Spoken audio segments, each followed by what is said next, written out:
All right, y'all, look. So we've already started here. We already got our first two pieces. Got a brand new blade. I usually flip the blade. You know, I'll do this next little section here. I might go through two blades, maybe three, going down this long stretch. But I just want to show you. I'm going to grab this extra and put a little tension on it. And then I'm going to walk this back.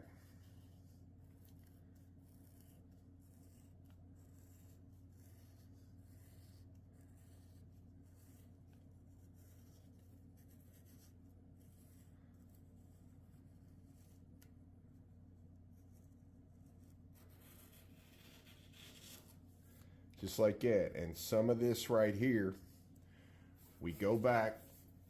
I get a little bit lower here. I'm going to put my finger right here on the blade. And look, we're just going to slide through. Just to clean that up some.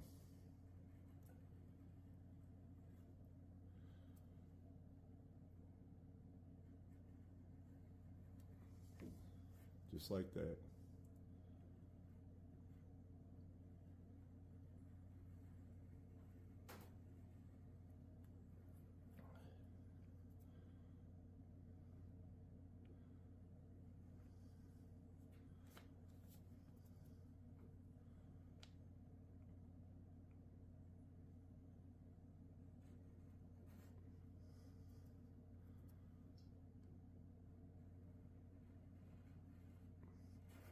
A little tedious, takes a second, but definitely worth its weight in gold here.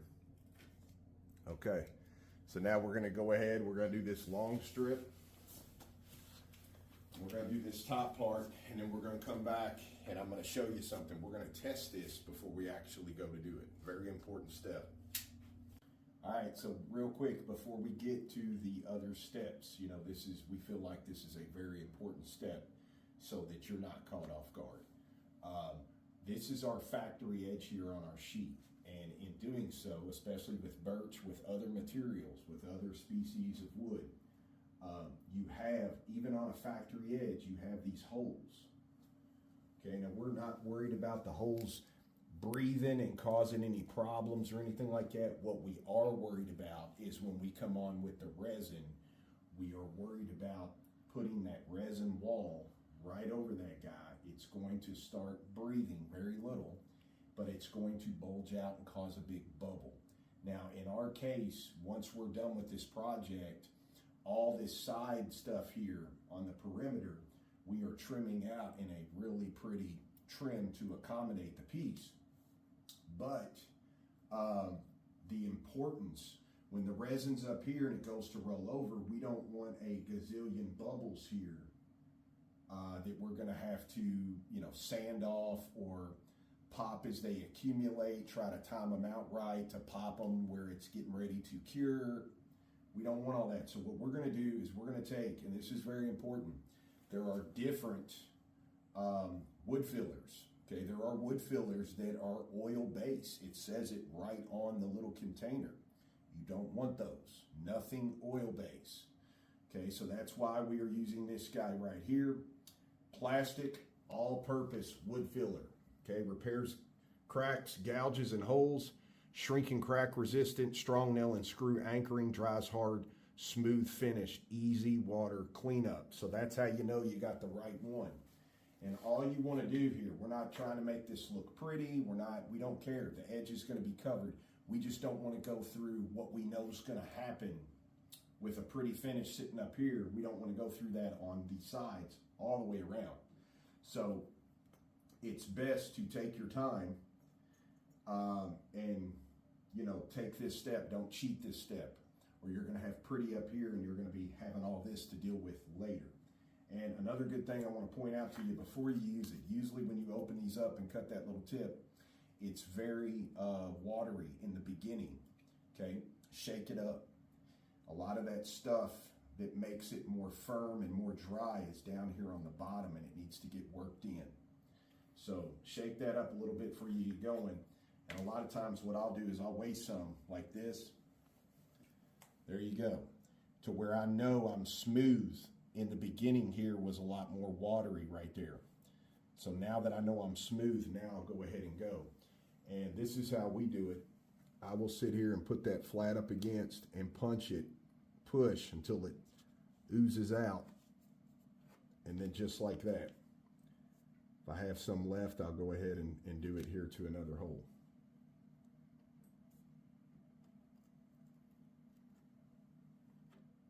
Now, there's even little smaller ones that you all may not even be able to see in the camera.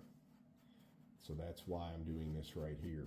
Anything that I can see. If I can't see it with my eye, something still may be there, but we're not going to be lit up, you know, huge everywhere you look.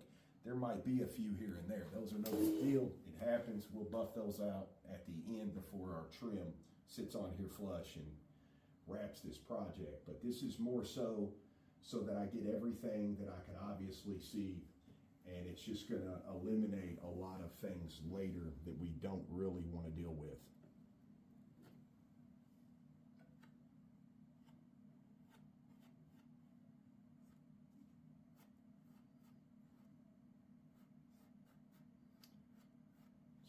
Just like that.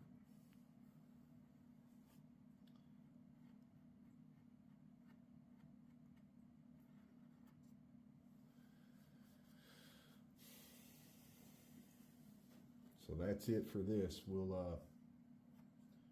down to the last little bit here. Just check your whole project though, and make sure, don't concentrate on one side and forget about the other side. But that's pretty much it. We're pretty much done, ready to go. We're gonna let this, doesn't take very long at all. We're going to go ahead and switch right over to the resin portion here. And, you know, if you're watching this, if this is your first time tuning in on all that, we are right in the middle of what's probably going to end up being a 10-part little series here. Classes, you know, beginner, intermediate, advanced. This is one of our intermediate classes. So you can go right on our page and you can go back to, I think this is either, I'm not sure which part this is, but off the top of my head, I think it's part 6 or something, part 5. You can go back and they're all in order. So just look for, if this is the one you're wanting to find, this is the intermediate class. So we're already part 1 through 4 or 5, wherever we're at in the process, but they're all should be in order there for you to view. So you can go back and catch up anything you might have missed and then get right on track with where we're at currently.